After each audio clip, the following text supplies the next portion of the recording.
Assalamualaikum warahmatullahi wabarakatuh. Selamat datang di video kami. Perkenalkan, nama saya Farah Saidar, NIM 122160072. Nama saya Rizky Taufik Ismail, NIM 122160090. Kami dari kelompok 2 dari Klub B. Nah, di sini kami merupakan perusahaan konsultan yang bernama PT Harmoni Raya. Saat ini PT Harmoni Raya sedang mengikuti tender yang diadakan oleh PT Jaya PTLF untuk merancang pabrik yang memproduksi sebuah backpack. Nah, produk yang kami rancang ini memiliki ukuran backpack, yaitu panjangnya sebesar 30 cm, lebarnya 10 cm, dan tingginya 40 cm. Di mana tas ini juga memiliki bentuk seperti kotak persegi panjang. Nah, backpack ini memiliki 3 inovasi utama. Yang pertama itu ada inovasi berbentuk kotak atau persegi, di mana bentuk ini kita terinspirasi dari backpack khas dari negara Jepang. Kemudian inovasi kedua yaitu di bagian alas bawah body backpack itu memiliki ketebalan yang cukup baik, di mana kami menggunakan bahan koten. Nah, bahan koten ini juga berfungsi untuk melindungi dari segala macam gesekan-gesekan yang kasar, sehingga untuk melindungi lebih pada bagian alas bawah backpack. Kemudian yang inovasi ketiga itu ada di bagian kantong depan. Nah, di mana kantong depan ini memiliki fungsi sebagai untuk menyimpan barang-barang yang kecil seperti HP maupun alat-alat tulis, untuk lebih fleksibel dalam menggunakannya. Nah, kemudian pada backpack kami yang kami rancang ini memiliki 2 warna, yaitu antara kombinasi warna hitam dan warna coklat. Produk yang kami rancang ini juga memiliki 17 komponen, di mana 15 komponen ini dibuat dan 2 komponennya itu dibeli. Lanjut, analisis produk itu berisi tentang rincian ukuran dimensi komponen tas, di mana terdapat komponen utama dan komponen penunjang. Kemudian pada bagian analisa proses itu berisi tentang urutan proses produksi dari backpack, di mana terdapat urutan produksi dan waktu cycle time masing-masing proses. Nah, analisa produk dan proses ini juga digunakan sebagai acuan dalam pembuatan OPC, dan analisa produk juga digunakan sebagai acuan dalam pembuatan part drawing dan ukuran dimensi mesin pada lantai produksi. Pada setiap fabrikasi terjadi proses di mana material utama menjadi komponen-komponen yang siap untuk dirakit. Kemudian tahap assembly, semua komponen-komponen penyusun backpack dirakit hingga menjadi produk akhir. Nah, selanjutnya tahap packing, terjadi proses pengemasan produk sehingga barang-barang yang sudah di packing akan siap didistribusikan kepada konsumen. Pembuatan OPC berguna untuk mengetahui informasi mengenai komponen penyusun produk, bahan baku, waktu proses yang diperlukan, mesin dan peralatan yang digunakan, serta presentasi scrap yang digunakan pada proses pembuatan produk backpack. Kemudian berdasarkan OPC yang telah kita buat, didapatkan total sebesar 66 operasi, 18 operasi inspeksi, dan 1 proses storage, sehingga total seluruh proses dari fabrikasi hingga storage sebesar 85 kegiatan dengan total waktu 37,883 menit. Kemudian ada assembly chart, itu merupakan pembuatan part drawing untuk produk backpack. Usulan memiliki tujuan agar mempermudah untuk dipahami mengenai ukuran-ukuran komponen pembentuk yang dibutuhkan dalam membuat produk. Selain itu, kita juga membuat part drawing, di mana part drawing ini merupakan bentuk dari komponen-komponen yang dibuat akan lebih jelas sehingga mempermudah dalam proses fabrikasinya. Nah, kemudian ada MVPC, di mana MVPC dan routing sheet ini juga diketahui berapa jumlah komponen yang harus dipersiapkan, atau singkatannya JHD, jumlah mesin teoritis atau JMT, dan jumlah mesin aktual atau JMA. Setiap operasi pada proses produksi backpack selanjutnya, data JMT dan JMA dibutuhkan untuk proses pembuatan MPPC atau multi process multi product process chart. Nah, MPPC ini digunakan untuk mengetahui keterkaitan antara komponen atau produk, bahan, bagian, dan aktivitas perakitan. Luas lantai produksi terdiri dari 7 area, yang diantaranya adalah luas lantai bagian produksi, luas lantai bahan baku utama, luas lantai bahan baku pembantu, luas lantai storage, luas lantai shipping, luas lantai receiving, dan luas lantai maintenance. Setiap bagian luas lantai memiliki cara perhitungannya sendiri-sendiri dengan memperhitungkan allowance yang diberikan untuk transportasi material atau produk, dan juga ruang bagi operator. Nah, setelah itu dilakukan perhitungan pada seluruh area lantai produksi, maka didapatkanlah dari perancangan kami itu nilai total sebesar 1232,178 meter kuadrat itu untuk luasnya. Nah, kemudian ada struktur organisasi, di mana struktur organisasi di perusahaan rancangan kami itu digunakan oleh perusahaan yang merupakan struktur organisasi lini dan staf, di mana garis tegas menunjukkan alur perintah dan garis putus-putus menunjukkan alur koordinasi. Pada struktur ini, perusahaan dipimpin oleh seorang presiden direktur, lalu terdapat Departemen Human Resource and Development, Human Resource and Corporate Relation. Kemudian ada Departemen Marketing and Finance, ada Departemen Production, ada Departemen Quality Control, dan Departemen Logistik. Selanjutnya akan dijelaskan oleh teman saya. Baik, berdasarkan struktur organisasi yang telah dibuat, akan membantu dalam menghitung luas lantai non-produksi yang harus disediakan oleh perusahaan. Luas lantai non-produksi ini terdiri dari luas lantai pelayanan produksi, luas lantai pelayanan pabrik, kemudian juga ada luas lantai pelayanan personel pabrik, dan juga ada luas lantai ruangan kantor. Selanjutnya, data-data yang telah dibuat akan dihasilkan ongkos material handling atau OMH, kemudian juga ada matriks ongkos, ada matriks aliran, dan tata letak awal. OMH yang telah dibuat berdasarkan perpindahan bahan yang berlangsung di setiap departemen perusahaan. Selain itu, diperhatikan juga material handling yang digunakan pada setiap departemennya. Perhitungan OMH ini sangat penting bagi sebuah perusahaan, karena perhitungan OMH berfungsi untuk menentukan harga jual produk. Selain itu, perhitungan OMH juga berfungsi untuk mengetahui tingkat efisiensi pada proses material handling.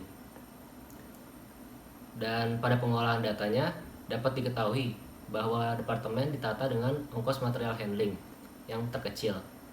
Perhitungan dilakukan dengan software WinQSB yang dihasilkan dengan metode improve by exchanging to departments sebagai metode dengan nilai OMH terkecil, yaitu didapatkan sebesar 112.539,09.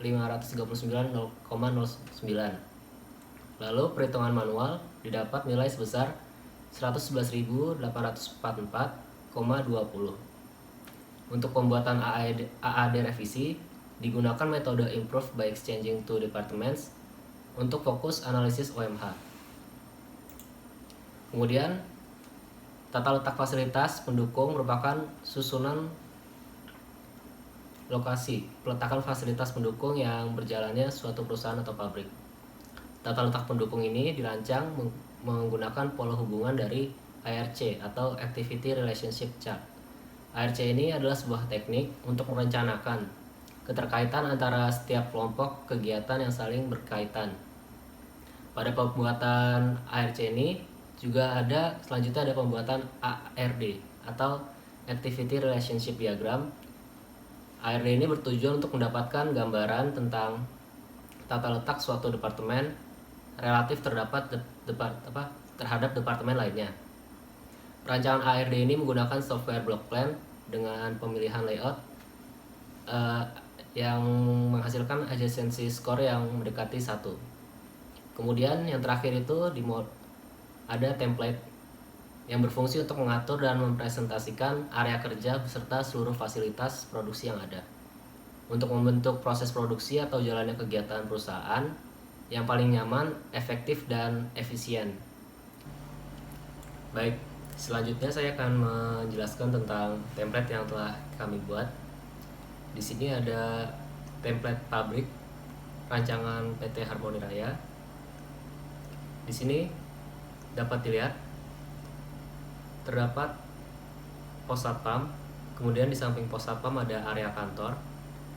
Di samping area perkantoran ada klinik, kemudian di sampingnya lagi ada kantin dan toilet pria dan toilet wanita.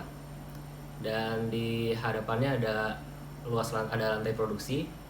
Kemudian di sini ada parkir motor dan parkir mobil. Dan juga di sini ada musola, garasi, ruang ganti dan ruang maintenance. Selanjutnya saya akan memberi gambaran tentang aliran bahan dari proses produksi backpack. Dari sini tempat keluar masuk truk area pabrik. Di sini dapat masuk truk yang bermuatan bahan baku dari produk backpack, berjalan melalui jalur ini, kemudian berhenti di area sini. Di sini adalah area receiving. Kemudian bahan baku dimuat di sini dan akan berpindah ke dalam warehouse atau tempat penyimpanan sementara bahan baku. Setelah itu bahan baku akan bergerak ke meja pola, di mana di sini akan dibuat pola pada bahan baku yang akan digunakan. Setelah itu bergerak ke meja potong 1, kemudian bergerak ke sini ke departemen meja potong 2, kemudian selanjutnya ke departemen mesin single needle, kemudian ke departemen mesin double needle, kemudian naik ke atas dan ke departemen mesin drill. Kemudian setelah produk jadi, diinspeksi di meja inspeksi. Kemudian setelah itu produk masuk ke dalam meja pengemasan untuk dikemas. Setelah produk dikemas akan masuk ke storage. Setelah itu akan masuk ke shipping untuk produk yang sudah siap untuk dikirim. Dan di sini ada truk yang akan memuat barang-barang yang siap untuk dikirim. Kemudian setelah itu selain jalur untuk kendaraan, di pabrik rancangan kami juga terdapat jalur pedestrian atau jalur pejalan kaki. Di sini digunakan warna hijau untuk menggambarkan jalur pedestriannya. Dapat dilihat di sini ketika ada pejalan kaki yang masuk dari gerbang akan langsung menemui jalur ini yang akan menuju ke lobi kantor. Kemudian juga di pabrik ini terdapat 4 zebra cross atau jalur penyeberangan. Yang pertama di sini ada zebra cross yang menghubungkan antara area parkir motor dan parkir mobil menuju ke area perkantoran. Kemudian selanjutnya di sini ada zebra cross yang kedua untuk menghubungkan pada lantai produksi menuju ke seberangnya. Di sini ada toilet pria dan toilet wanita dan juga kantin. Kemudian di sini ada zebra cross ketiga. Di sini untuk menghubungkan antara parkir motor dan parkir mobil menuju ke lantai produksi. Kemudian juga di sini ada zebra cross keempat. Di sini menghubungkan tentang lantai produksi dengan musola, ruang ganti dan juga ruang maintenance. Kemudian terdapat 4 menara air di rancangan pabrik kami. Yang pertama terdapat di kantor untuk memenuhi kebutuhan air di toilet kantor. Kemudian selanjutnya ada di dekat toilet di sini. Kemudian selanjutnya ada 2 menara air di samping musola untuk memenuhi kebutuhan tempat wudhu dan toilet musola. Kemudian juga terdapat 2 generator untuk sebagai cadangan listrik dari perusahaan yang diletakkan. Yang pertama ada di depan di samping pos satpam. Kemudian yang kedua ada di belakang ruang maintenance di bagian sini. Kemudian juga terdapat gardu listrik yang diletakkan jauh dari bangunan-bangunan perusahaan untuk alasan keamanan dan kenyamanan. Terdapat 2 gardu listrik di sebelah sini. Kemudian selain itu perusahaan rancangan kami juga memperhatikan kenyamanan lingkungan dengan menanami pohon-pohon besar sebagai membuat lingkungan menjadi asri. Kemudian di sini juga kami membuat rancangan lapangan basket untuk keperluan aktivitas fisik untuk dari karyawan pabrik. Di sini kami juga merancang kolam yang ditanami sekitarnya dengan pohon-pohon palem, dan juga terdapat batu-batu jalan setapak menuju kolamnya untuk menambah keasrian dari pabrik kami. Baik, sekian penjelasan template dari perusahaan rancangan kami. Kurang lebihnya mohon maaf. Wassalamualaikum warahmatullahi wabarakatuh.